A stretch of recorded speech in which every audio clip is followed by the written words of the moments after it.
일반 선택, 진로 선택 과목들이 있는데 이 과목 중심으로 선택을 해서 이상 공부해야 됩니다. 공부 못하는 학생은 역시 아는 문제만 풀었다. 나중에 수능 봤다. 모른 채로 그냥 넘어간 학생은 좋은 성적을 내지 못했다. 학교 성적 똑같아요. 모르는 걸 알아가는 공부를 하세요. 어려운 걸 피해가는 학생한테는 기회가 오기 어렵다는 거죠. 심지어 정시까지도 기회가 없는 경우가 많을 거다.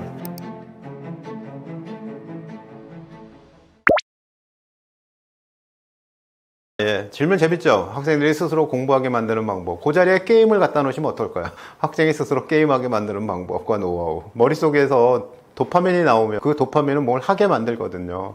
그게 뭘 생각을 해. 게임을 생각해. 그럼 그 게임을 하게 만들어. 근데 공부를 갖다 놨을 때도 그 공부가 하고 싶은 상태로 만들면 그러면 사실 학생 스스로 공부하게 되잖아요. 근데 그런 일이 있을까요? 없을까요? 되게 공부를 좋아하는 사람 누가 있냐라고 얘기하는데 공부 좋아하는 사람 생각보다 많습니다. 공부를 좋아하는 사람이 생각보다 많다. 그러니까 공부를 좋아하는 방법이 뭐냐면 공부를 사랑하면 됩니다. 모르는 것을 아는 것을 사랑하는 방. 그러면 스스로 공부를 하게 되죠. 그런데 아이들은 성공 경험이 별로 없기 때문에 게임은 점수가 올라가는데 공부는 지금 해도 성적은 나중에나 올라가거든요. 그러니까 지루하죠. 그런데 그 지루함을 이겨가면서 공부하는 방법이 뭐냐. 그래서 이제 그럴 때 뭐 스몰 스텝 전략을 씁니다. 뭐 조금씩 공부에 접근하게 합니다. 그리고 공부가 익숙해지도록 30분 앉았다가 5분 쉬기, 1시간 앉았다가 10분 쉬기, 그러다 2시간은 안 일어나고 앉아서 공부하는 연습, 뭐 이런 훈련들을 해가면서 내가 공부한 것이 모르는 걸 깨달았다는 것, 모르는 걸 알았다는 것이 스스로 안에서 자기가 나를 뿌듯하게 여기는 이런 상태가 돼야지 되는 거거든요. 근데 아이를 책상에 앉게 할 수는 있지만 걔를 생각하게 할 수는 없는 거예요. 그러니까 어떻게 동기부여를 할까요? 어떻게 칭찬해서 아이가 그것을 즐겁게 하도록 할까요? 모르는 문제를 해결하는 것에 기쁨을 갖게 할까요? 이런 것들 방법이 될 건데요. 하여튼 제일 안 좋은 방법이 아이가 풀지 못하는 문제를 갖다 놓고 뭐 열흘 동안 앉아서 풀지 못할 문제를 갖다 놓고 이 문제 풀어 라고 얘기하면 아이의 뇌가 무너지게 되죠. 그러니까 풀 수 있는 조금 어려운 문제에 바람직한 어려움을 겪게 만들면서 이걸 극복했을 때 기쁨을 느끼게 해라. 이렇게 desirable difficulty라고 얘기하는 부분인데요. 그런 것들을 방법을 쓰면 좋지 않을까 하는데 직접 부모님이 공부해서 아예 공부시키는 건 의미가 없고요. 대학을 엄마나 아빠가 가게 되겠죠. 그러지 마시고 학생이 공부하는데 옆에서 돌봐주시고 그리고 칭찬해 주시고 다음 단계로 넘어갈 수 있게 지원해 주시는 것, 이런 것들이 중요한 관건이 되겠습니다.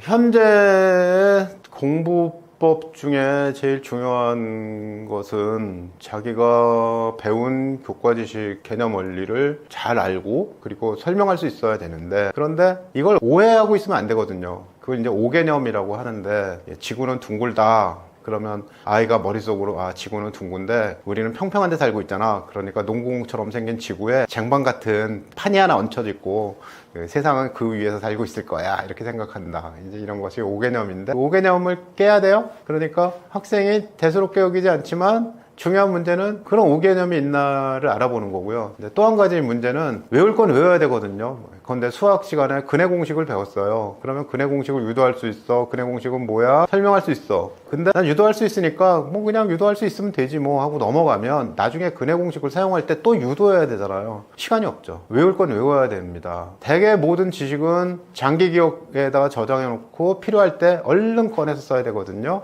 근데 아이들은 외우는 걸 싫어해요. 외운다는 건 일단 배울 건 잘 배운 다음에 복습해서 그것을 다시 리마인드를 해야지만 장기 기억으로 넘어가는데, 그런데 어떻게 하면 장기 기억에 저장할까는 뭐 굉장히 여러 가지 방법이 있으니까 그 얘기는 뭐 이 자리에서 할 건 아닌 것 같고요. 어쨌든 요즘 애들은 안 외워요. 뭐 물어보면 된다. 뭐 AI한테 물어보면 금방 얘기해 주는데 뭘 외워? 뭐 이렇게 얘기하잖아요. 근데 중요한 것은 내가 배운 것들을 개념 노트에 적는다. 개념 노트에 적은 다음에 확인을 하고 제대로 됐는지, 제대로 적었는지 확인을 한다. 확인하고 난 다음에 다음 단계 탐구를 한다. 탐구했는데 그때 개념 원리를 잘 능숙하게 적용할 수 있었는지 다시 한번 확인을 한다. 이런 단계를 거쳐서 공부가 이루어지는 겁니다. 근데 뭐 비효율적인 공부를 하는 학생들은 그렇게 하지 않는 거죠. 그냥 뭐 문제 풀고 모르는 것은 모르는 채로 두고 아는 것만 체크하고 넘어간다. 그리고 오답노트를 만들었다고 하는데 오답노트도 아는 것만 있어요. 왜냐하면 모르는 문제 안 풀었거든요. 그렇게 하면 시간은 가는데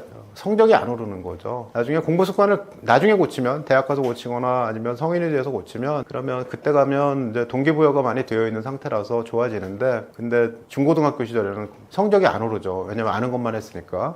어떤 두 학생이 수능 문제집을 풀고 있어요. 근데 수능 한 회분을 푸는데 시간이 똑같이 걸렸어요. 근데 한 학생은 성적이 좋고 한 학생은 나쁘거든요. 근데 그 다음에 풀을 때도 시간은 똑같이 걸려요. 왜 그럴까요? 공부 잘하는 학생은 빠른 속도로 다 풀었는데, 공부 못하는 학생은 아는 문제만 풀었는데 그 다음에 역시 아는 문제만 풀었다. 같은 시간이 걸린다. 나중에 수능 봤다. 똑같이 연습할 때와 같이 아는 건 알고 아는 학생은 다 좋은 성적을 냈는데 모른 채로 그냥 넘어간 학생은 좋은 성적을 내지 못했다. 이런 거죠. 학교 성적 똑같아요. 모르는 걸 알아가는 공부를 하세요.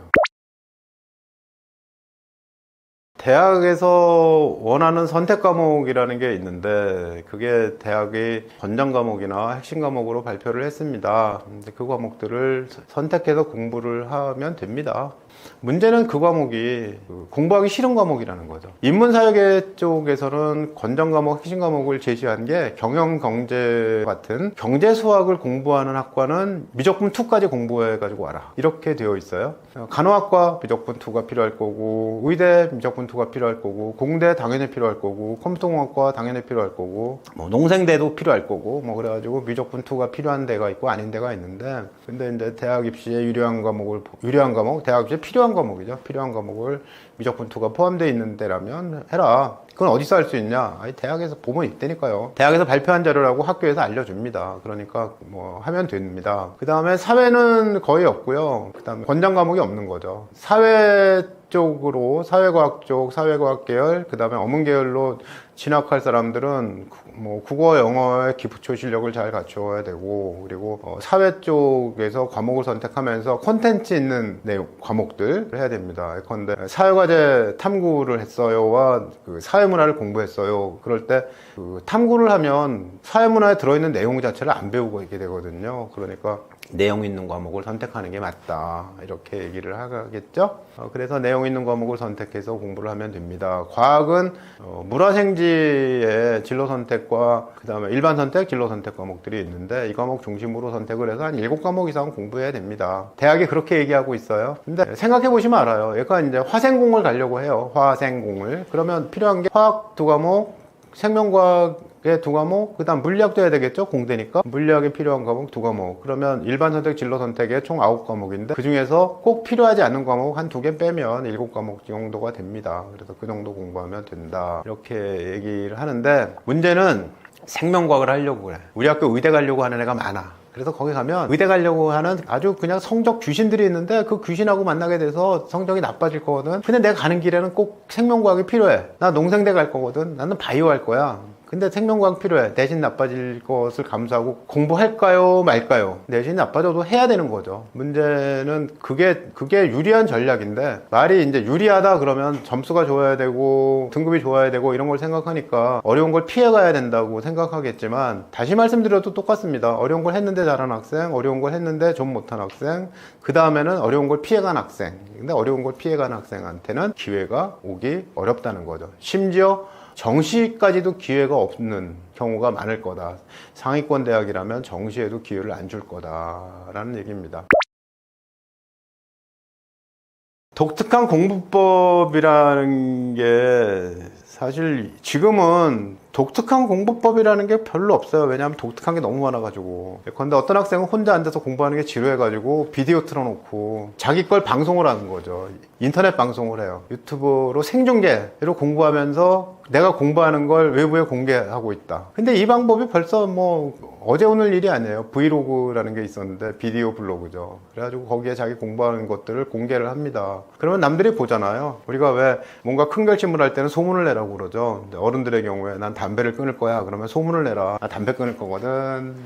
나 담배 끊을 거거든 하고, 난 7월 15일을 맞이해서 뭐 담배 끊을 거거든, 8.15를 맞이해서 담배 끊을 거거든, 이렇게 소문을 내면 그때 자기를 인정하고 자기 일관성을 지키기 위해서 노력을 한다는 거죠. 그것처럼 내가 공부하는 방법을 보여주고 앉아있고 공부하는 건데 내가 4시간 동안 꼼짝 안 하고 지금 여전히 공부하고 있는 중이야 하는 것들을 보여주는 방식으로 공부를 하면 집중도 더 많이 되고, 그리고 물 먹으러 일어나는 횟수도 많이 줄어든다. 그런 게 이제 독특한 공부법이라고 할 수가 있나 모르겠어요. 그 다음에 또 공부에서 개념 원리를 설명할 수 있어야 된다고 얘기를 하니까 엄마 앞에서 설명하는 학생들도 있거든요. 자기 방 유리창에다가 그 글을 써가면서 이제 선생님 놀이하는, 혼자 놀이하고, 그리고 그걸 녹화해가지고 다시 한번 보는 이런 것도 있고요. 엄마 앞에서 하는 건 좀 부담스럽다고 그래요. 왜냐면 틀리면 엄마한테 야단 맞을 거니까. 그것도 모르냐? 뭐 이렇게 핀잔받을 수도 있어서. 그래서 엄마 앞에서 하겠다는 하는 용기가 엄청 많은 거거든요. 틀려도 칭찬해 주세요. 틀려도 칭찬해 줘야지 다음에 아이가 자기가 완벽해져가지고 와서 다시 한번 하겠다고 얘기를 합니다.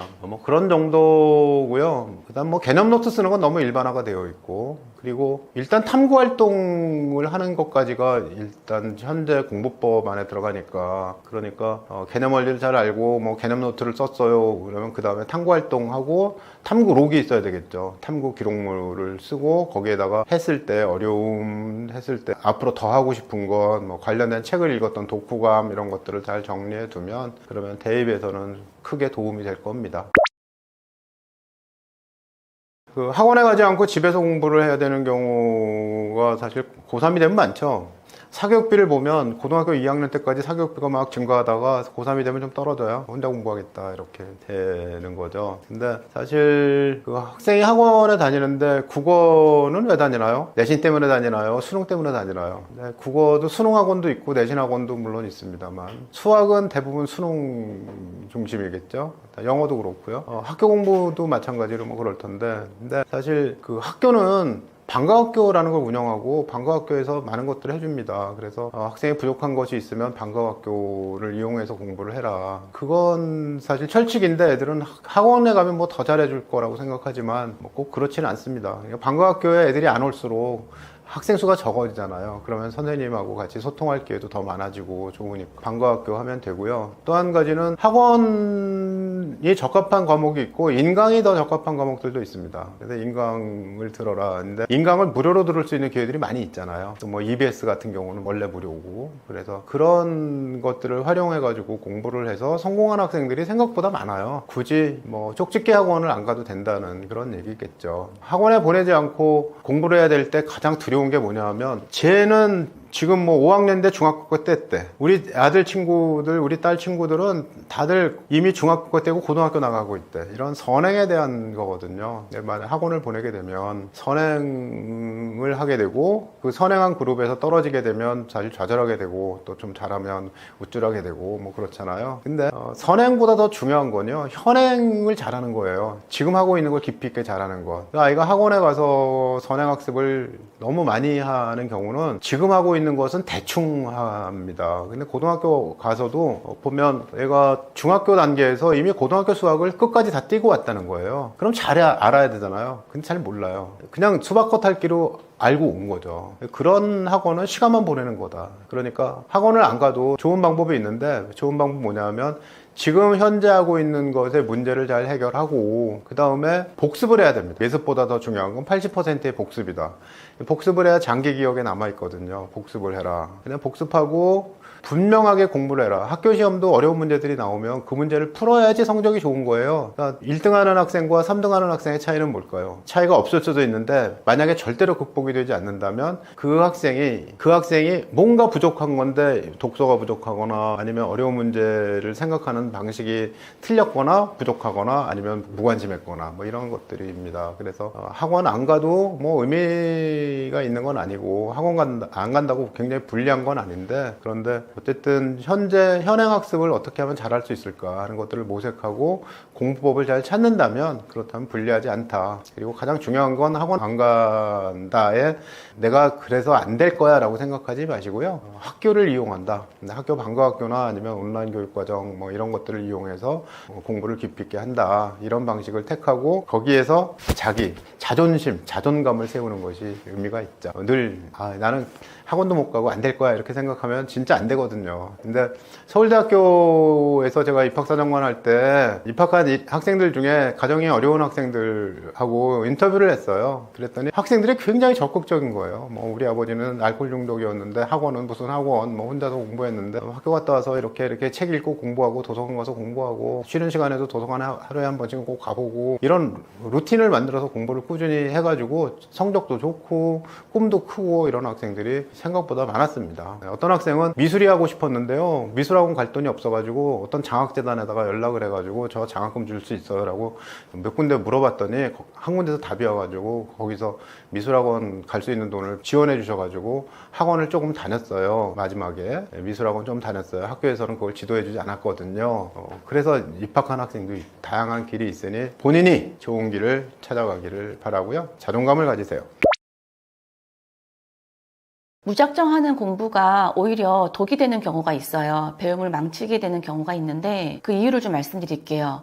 보통 우리가 공부는 세상의 그 어떤 일보다 굉장히 정직한 거라고 보통 말을 많이 하거든요. 맞아요. 세상에서 어떤 일을 할 때에는 가끔씩 뭐 경쟁자도 있고 억울한 일을 당할 때도 있고 내가 뜻한 대로 상황이 만들어지지 않아서 굉장히 많은 변수들이 있죠. 직장에서 일을 하든 사업을 하든. 근데 그런 일들에 비해서 공부는 정말 한 만큼 결과가 나오는 아주 정직한 거라고 사람들이 보통 많이 알고 있고 저도 그것이 맞는 말이라고 생각해요. 맞아요. 공부는 정직해요. 하지만 가끔 배신을 때리기도 하거든요. 공부를 열심히 해도 성적이 안 오르는 경우.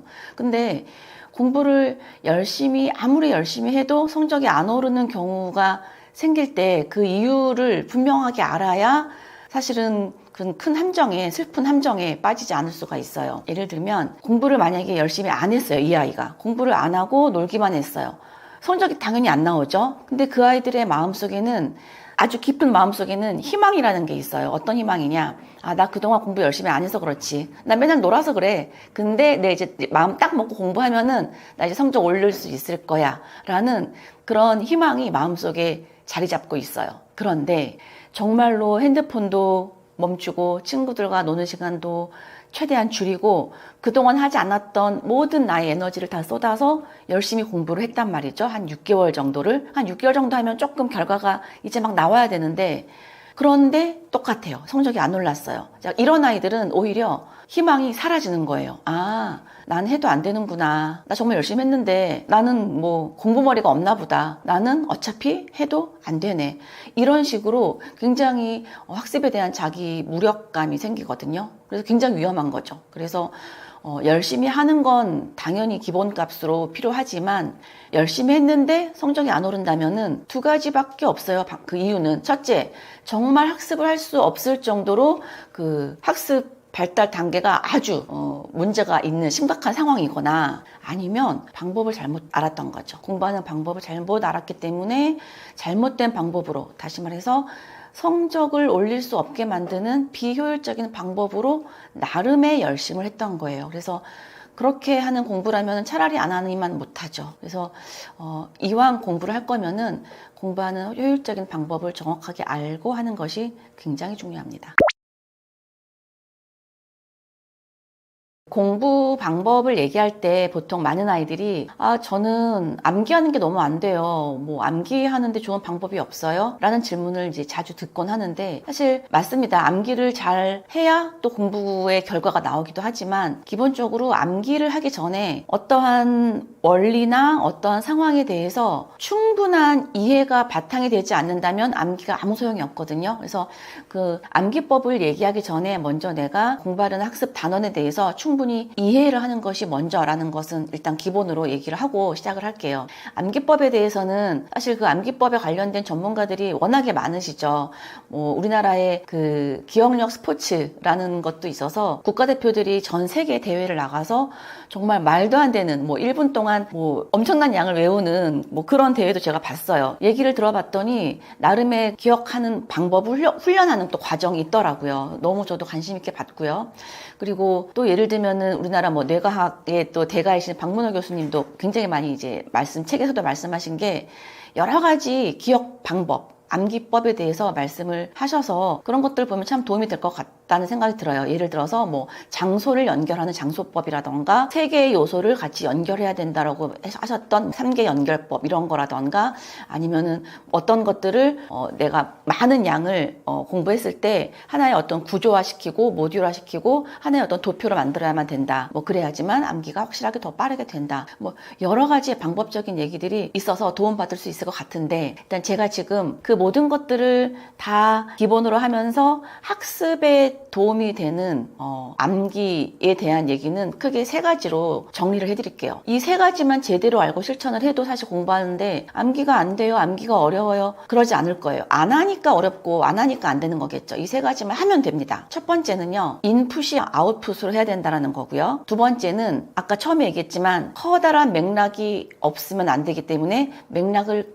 깔고 암기해야 된다는 거. 그게 두 번째고요. 세 번째는 누적을 해야죠. 아무리 머리가 좋아도 한 번 딱 외워서 그것이 영원히 장기 기억으로 들어가는 방법은 없거든요. 그래서 세 번째는 누적을 해야 된다는 얘기인 거예요. 그래서 이 암기에 대해서 첫 번째 말씀드렸던 이제 인풋이 아니라 아웃풋으로 해야 된다는 얘기를 드릴 건데 이거는 제가 항상 학생들한테 복습에 대한 이야기를 하면서 강조하는 거예요. 아주 중요한 얘기인데요. 자, 처음에 공부를 할 때는 우리가 어떤 정보와 지식을 내 머릿속에 집어넣어야 되죠. 그래서 집어넣을 거예요. 인풋이에요. 그런데 이 인풋으로 공부를 할 때에 사용하는 신체 도구가 뭐가 있을까요? 눈으로 보거나 귀로 들으면서. 그쵸? 그래서 눈과 귀를 사용해서 처음에 인풋으로 학습을 합니다. 이건 처음에 공부할 때 해당 사항이고요. 그 다음에 두 번째 복습, 세 번째 복습 또는 네 번째. 아무튼 n번째 복습을 할 때는 이제는 인풋이 아니라 한 번 들어간 것을 밖으로 끄집어내는 인출해내는 방식으로 아웃풋으로 복습을 해야 돼요. 그래야 암기가 잘 되는 거예요. 그럼 아까 인풋을 할 때는 눈과 귀를 사용한다고 했는데 이제 아웃풋을 할 때는 뭘 사용할까요? 신체 도구 중에서 바로 손으로 쓰거나 손 또는 입으로 말하거나 그래서 손이나 입을 통해서 밖으로 꺼내는 방법에 암기를 했을 때 비로소 그 암기법이 큰 효과를 낼 수 있는 거거든요. 그래서 첫 번째는 아웃풋으로 암기해라. 두 번째는 맥락 없이 그냥 정말 하나하나 조각을 외우는 게 있어요. 근데 이것을 연결이 안 되는 거죠. 이게 어떻게 보면 또 공부를 좀 못하는 아이들의 아주 대표적인 특징 중에 하나인데 전체를 알고 나서 전체를 다시 한번 키워드를 잡아서 구조화를 시킨 다음에 그 다음에 하나씩을 이제 뭐 여러 가지 암기 방법을 사용해서 암기를 해야 되는 건데 그렇게 큰 스토리 흐름 없이 암기하는 거 절대 안 된다. 이게 두 번째 핵심이고요. 세 번째는 아까 말씀드린 대로 누적해야 된다. 최소한 4번 정도요. 물론 뭐 꼭 4번을 해야 된다, 뭐 10번을 해야 된다 이렇게 숫자가 조금 의미 없을 수도 있어요. 왜냐하면 내가 가지고 있는 배경 지식이 얼만큼이냐에 따라서 때로는 2번을 했을 때 완전히 암기가 되어서 장기 기억으로 가는 경우도 있을 것이고 전혀 내가 배경 지식이 없는 상태에서라면은 5번, 7번을 해도 부족해서 뭐 10번을 해야 될 수도 있겠죠. 그런데 보통 우리가 흔히 알고 있는 그 에빙하우스의 망각곡선을 예를 들자면은 어쨌든 한 번 우리가 암기했을 때 잊어버릴 것이고 일정 시간이 지나서 두 번째 암기하고 또 조금 잊어버리고 그 다음에 세 번째 또 암기한 다음에 또 잊어버리고 이렇게 반복을 하는데 4번 정도의 이렇게 누적된 복습을 하고 나면은 대부분은 단기 기억이 아니라 장기 기억으로 넘어가기 때문에 학생들이 일단 공부를 할 때 기본적으로 오늘 공부한 내용을 다음날 한 번 더 암기를 하고요. 3일 뒤에 한 번 더 암기를 해보고 또 일주일 뒤에 또 한 번 더 암기하고 그리고 15일 뒤에 한 번 더 암기를 한다면 이렇게 4번 누적해서 암기를 한다면은 어지간해서는 웬만한 것들은 다 암기가 잘 된다라고 생각이 들고요. 이거는 아주 확실한 검증된 방법이기 때문에 꼭 학생들이 이 3가지 방법을 사용해서 학습을 했으면 좋은 결과가 나올 겁니다. 제가 이 아웃풋으로 복습을 해야 잘 암기가 된다라는 말을 했을 때 어떤 학생이 선생님 저 완전히 제가 했던 게 그 방법이랑 너무 똑같아요 라고 말해줬던 게 있어요. 그 학생이 고등학생 때 학교에서 영어 단어 암기 대회가 있었대요. 그런데 1200개의 영어 단어를 외우는데 거기서 1등을 했다는 거예요. 근데 그 1등을 했을 때 자기가 했던 방법이 바로 이거였대요. 그러니까 영어 단어를 계속 말로 하면서 반복적으로 했다라는 거죠. 그게 결국 제가 항상 얘기했던 셀프 테스트거든요. 셀프 테스트는 정말로 그 암기를 할 때 너무 중요하고 학습할 때 기본이 되는 학습 방법인데요. 셀프 테스트, 말 그대로 내가 나를 테스트하는 거잖아요. 내가 이걸 외웠는지 안 외웠는지 알아야 되는데 눈으로 보면서 외우는 아이들이 있어요. 눈으로 보면서 암기를 하면은요, 스스로 테스트가 안 됩니다. 왜? 눈으로 보는 순간 그냥 나는 이것을 다 알고 있다라고 스스로 믿고 있기 때문에 테스트 자체가 안 돼요. 테스트가 되려면은요, 아까 말씀드린 아웃풋을 해야 돼요. 두 가지 신체 도구, 말로 하거나 손으로 쓰거나. 그래서 조금 내가 암기가 굉장히 많이 약하고 말하는 게 조금 난 너무 힘들어. 그런 친구들은 일단 쓰는 것부터 해보세요. A4 용지에다가 내가 암기한 걸 이렇게 써보는 거예요. 쓰면은 막히잖아요. 내가 아까 분명히 외웠는데 뭐였지? 하고 막혀요. 그러면 스스로 테스트가 되죠. 나 이거 지금 못 외우고 있구나, 아직. 그러면 그걸 다시 한번 외우는 거죠. 자, 그리고 이제 좀 백지 테스트가 조금 익숙해지면은 이제는 백지 테스트보다 더 효과가 좋은, 이제는 손이 아니라 입으로 하는 말로 하는 거를 이제 한번 시작을 해보는 거예요. 말로 줄줄줄줄 한번 뱉어보는 거죠. 막 말하다가 어느 순간 이렇게 막히는 거죠. 막히면은 내가 이 부분을 또 모르고 있구나 라고 또 테스트가 되겠죠. 그래서 아주 유명한 전 세계의 모든 뇌과학자들과 교육학자, 교육심리학자들이 다 인정하고 있는 학습 효율 피라미드를 찾아보세요. 학습 효율 피라미드를 보면은 이렇게 피라미드 모양의 가장 비효율적인 학습 방법이 꼭대기의 5%, 그게 바로 강의를 눈으로 보는, 그리고 10% 강의를 귀로 듣는 거. 굉장히 강의를 보거나 이렇게 교재를 보거나 듣는 거, 이런 것들은요 아주 약한 효율을 가지고 있어요. 그런데 가장 밑에 거의 90% 정도로 강력한 힘을 가지고 있는 학습 효율이 있는 방법이 바로 말로 설명하기거든요. 그래서 가장 좋은 거는 말로 설명하면서 써보기도 하고 계속 이것을 반복하는 것이 굉장히 학습에는 큰 좋은 방법입니다. 국영수 과학의 기초가 없을 때 그럼 어떻게 공부하면 됩니까? 라는 질문을 하시면 참 제가 마음이 괴롭습니다. 어떻게 해요? 기초가 없는데 못하죠. 기초가 없으면 학습에 굉장히 큰 방해물이고 어떻게 하기가 너무 힘들어요. 그럼 어떻게 해야 돼요? 기초를 빨리 쌓아야죠. 근데 시간은 지금 이미 정해져 있잖아요. 기초가 없는데 이것을 한 방에 할 수 있는 좋은 어떤 노하우라던가 어떤 특별한 방법이 있지 않아요. 예를 들면 이제 이렇게 제가 질문해 볼게요.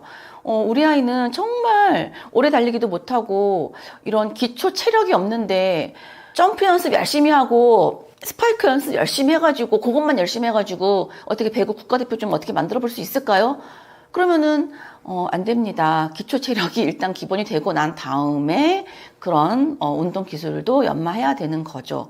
라는 말을 누구나 할 수 있는 대답이잖아요. 마찬가지로 공부 학습에 대한 기초가 없다.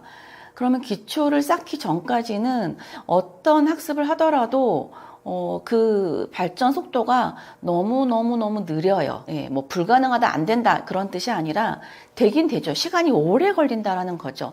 기초학습이 되어 있는 아이와 기초학습이 안 되어 있는 아이가 똑같은 에너지와 똑같은 시간을 들여서 공부했을 때 당연히 그 결과는 다르지 않겠어요? 그러면 그렇기 때문에 기초학습을 어렸을 때부터 초등학교, 중학교 올라가기 전까지 중학교 기간 동안은 기초학습에 정말 많은 에너지를 쏟아야 되는 게 맞는데 이 말을 하면서 조심스러운 게 뭐냐면 너무 또 유아들과 미취학 아동들과 초등학생들한테 기초학습을 시킨답시고 너무 많은 양의 학습을 또 시키게 되는 건 아닌가라고 우려가 돼요. 그런 뜻이 아니거든요. 어렸을 때, 그러니까 유치원, 초등학교 시절에 갖추어야 하는 기초학습은 그럼 무엇인가를 알고 그 시기에 필요한 양을 적당히 해줘야죠. 그것을 하지 않고 과하게 요즘 문제가 되고 있는 과한 선행을 한다거나 해서 정작 그 시기 필요한 기초적인 학습을 구멍 내버리는 경우가 많거든요. 그래서 발달 단계에 맞춰서 인지 발달 단계에 맞춰서 차근차근 기초학습을 하는 것이 중요하고, 만약에 내 아이가 고등학교 1학년이고 고등학교 2학년인데 기초학습이 없다. 그러면은 기초학습을 채울 만큼 더 많은 시간을 들여서 이 아이가 재수 삼수를 하게 되거나, 원하는 대학이 높다면요. 아니면 목표를 낮춰서 뭐 좋은 대학 가는 것을 조금 낮게 잡거나. 요즘에 만나는 많은 어머님들이 하나같이 하소연을 하시죠. 우리 애는 제 말은 무조건 안 들어요. 공부에 대한 얘기만 하면은 짜증부터 내요. 아무것도 소통할 수가 없어요, 공부에 대해서는. 제가 근데 뭐 어디서부터 어떻게까지 애를 해줘야 될까요? 공부를 어디까지 제가 도와줘야 되고 개입하면 되는 건가요? 라는 질문을 정말 거의 매일 듣는 것 같습니다. 진짜 매일 그거 듣고 있는 얘기인데, 답을 먼저 말씀드리면은, 고등학생이에요, 아이가 만약에. 그걸 왜 지금 하세요? 진작에 하시지. 초등학교 때, 유아 때 아이의 공부 그릇이 만들어졌어야 해요. 아까도 말씀드렸지만 결정적인 시기가 있고요. 골든타임이라는 게 있어요. 저는 아이가 중고등학교 때 공부를 잘하기 위해서, 이제는 대학 입시를 좀 놓고 보기 때문에 제가 고등학교로 조금 좁혀볼게요. 자, 고등학교 때 좋은 성적을 내기 위해서는 유아 초등부터 해서 중학교까지 이게 그런 공부를 잘할 수 있는 학습 그릇이 아이가 만들어져 있어야 고등학교 때 그런 결과물을 낼 수 있는 거거든요. 근데 사실 부모님들이 이 아이가 어렸을 때, 초등학교 때 그런 학습 습관을 만들어주지도 않고, 그리고 어렸을 때는 이런 말씀 많이 하세요. 공부는 어차피 나중에 중고등학교 가서 열심히 할 거니까 지금 그냥 마음 편하게 놀아. 어떤 부분에서 보면 틀린 말이 아니긴 하지만요. 공부를 할 수 있는 학습 능력을 그때 키워주지 않으면 고등학교 가서 공부를 잘 할 수가 없게 돼요. 일단은 공부 그릇을 키워놓는 시기는 유아랑 초등 때라고 보시면 됩니다. 그럼 공부 그릇이 뭐냐? 호기심을 가질 수 있는 아이로 키우셔야 되고요. 호기심을 가져야 공부할 수 있거든요. 그리고 내가 생각한 것을 말로 편하게 할 수 있는 아이, 그리고 책을 좋아하는 아이, 내가 뭔가를 하나를 했을 때 조금 실패하더라도 좌절하지 않는 아이, 이런 것들이 다 공부와 관련이 없는 거냐? 매우 직결되는 내용들이거든요. 그런 모든 것들이. 그래서 그런 것들이 만들어진 아이들이 사실 중학교 가서 공부 습관을 만들어줬을 때 이제 시너지를 내는 거거든요. 그래서 유초등 때는요, 지금 말씀드렸던 그런 아이의 공부를 할 수 있는 그런 그릇을 만들어주는 게 중요하고, 이제 중학교쯤 되면은 실제로 과목별로 공부할 수 있는 좋은 효율적인 공부 방법을 이제 배워야 돼요. 그런데 그런 것들을 만들어주지도 않고, 중학교 때쯤에서 실제로 과목별로 어떻게 공부를 해야 되는지 공부 방법을 알려주지도 않고, 조금 아까 얘기했던 복습하는 방법, 암기하는 방법에 있어서 어떻게 하면 실패고 어떻게 하면 성공인지조차도 그런 학습 방법 에 대한 걸 전혀 아이들이 알려주지 않은 상태에서 고1이 됐어요. 자, 성적이 이제 엄청 안 나왔겠죠. 그럼 이제 엄마는, 야, 너 이제 공부 좀 해. 그동안 이제 실컷 놀았잖아. 이제 공부 좀 하자. 그리고 너는 왜 자기 주도가 안 되냐? 너가 스스로 해야지. 시켜서 하면 안 되는 거잖아. 이게 이제 보통 엄마들이 많이 하는 말이죠. 근데 아이들은 자기 주도로 공부하는 방법을 배워본 적이 없어요. 배워본 적이 없기 때문에 못합니다. 엄마가 가르치지 않았잖아요. 그리고 그것을 학교에서도, 그리고 꽤 많은 학원에서도 그것을 가르치지 않고 있어요. 그래서 아이들은 몰라요. 모르기 때문에 아이들은 할 수 없고요. 그래서 도대체 엄마가 할 수 있는 건 뭐냐? 초등학교까지 호기심 있는 아이, 자신감 갖고 도전할 수 있는 아이, 질문을 잘하는 아이, 책을 좋아하는 아이, 이런 걸 만들어주는 거. 너무 뻔한 얘기 같지만 그게 핵심이거든요. 그걸 다 만들어주고 나서 그다음에 중학생쯤 되면은 조금 빠른 친구들은 초등학교 5학년부터요. 초등학교 5학년쯤 되면은 이제 실제로 내가 공부한 것을 학습적으로 어떤 방법을 써야 이게 효율적으로 좋은 결과가 나올 수 있는지에 대한 공부 방법을 가르쳐 주고, 거기까지 자녀의 공부에 대한 개입을 하시고 싶다면은 여기까지가 거의 90%예요. 여기까지가 90%고 고등학교 가서 공부 좀 해. 너 왜 자기주도가 안 돼? 이런 말은 해봤자 100회 무익합니다. 그러면 고등학교 가서 할 수 있는 건 뭐냐? 나머지 10% 역할 하셔야죠. 아이한테요. 재밌는 얘기 해주시고요. 맛있는 거 해주시고요. 무엇을 위해서? 공부를 위해서요. 다른 걸 위해서가 아니라 공부를 위해서 아이가 좋아하는 거 같이 재밌게 대화 나눠주고 그리고 아이가 진로를 뭘로 하면 좋을지 열린 마음으로 진로에 대한 고민도 같이 해주시고요. 그리고 이제 고3, 고2가 되면은, 고2, 고3이 되면은, 아이가 관심 있어 하는 대학교 입시 요강 같이 알아보면서 정보 쓱 전달해주고요. 정보를 주면 되는데, 정보를 주면서 또 감정이 실리면서, 네가 여기로 가고 싶다고 했는데, 네가 지금 이성적으로 이게 갈 수 있겠냐? 너는 말만 하고 싶다고, 가고 싶다고 하고, 네가 하는 행동을 보면은 지금 멀었다. 이런 얘기하지 마시고, 그건 감정이 들어간, 이제 사랑의 감정이 들어간 말이고, 그거 말고, 고등학생이 되면은 정보만 전달해주고, 편안한 얘기해주고, 그것이 엄마가 자녀에게, 자녀의 공부를 위해서 해줄 수 있는 그 마지막 10%는 그거예요. 개입하고 싶다면은 중학교 전에 끝내시는 게 맞습니다. 마지막으로 하고 싶은 말은, 저는 세 자녀를 키웠고, 그리고 한 30년 정도 유아교육, 초등교육, 중등교육, 지금 입시교육까지, 그리고 성인들 대상, 부모님들 대상으로 다양한 방면으로 이 교육에 관련된 일을 해오고 있으면서 제가 그래도 잘하고 있다고 믿고 있는 것은 조금 미래에 대한 교육의 방향성을 좀 잘 짚고 있다라는 생각이 들어요. 그래서 오래전에 여기 분당 정자동에 혼공연구소를 설립한 것도 너무 과하게 사교육에 치중할 것이 아니라 공교육을 좀 살리고 싶고, 정말 자기가 혼자 스스로 공부해서 성과를 내는 방법을 알려주는 일이 참 가치 있고 좋은 필요한 일이겠다라는 생각을 했었거든요. 그래서 자녀를 키우면서 고민되는 부분들이나 어려운 부분들이 있으면은 언제든지 고민 상담하시면 저는 제가 좋아하는 일이기 때문에, 저는 제가 잘하고 좋아하는 일을 잘 찾아서 굉장히 행복하게 살고 있거든요. 그래서 제가 좋아하는 일이고 잘하는 일이기 때문에 언제든지 자녀 고민 상담이나 학습 고민에 대한 것들은 여기 댓글에 연락처가 있을 테니까 연락 주시면은 기쁘게 상담해 드리겠습니다. 감사합니다.